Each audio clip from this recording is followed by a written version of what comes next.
পর্বত ধ্বনিত তুলার মতো উঠতে থাকবে।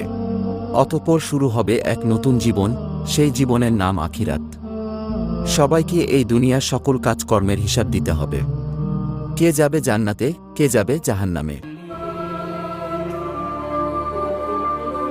মহান আল্লাহ রাব্বুল আলামিন সবাইকে পুনরায় জীবিত করে হাশরের ময়দানে দাঁড় করাবেন।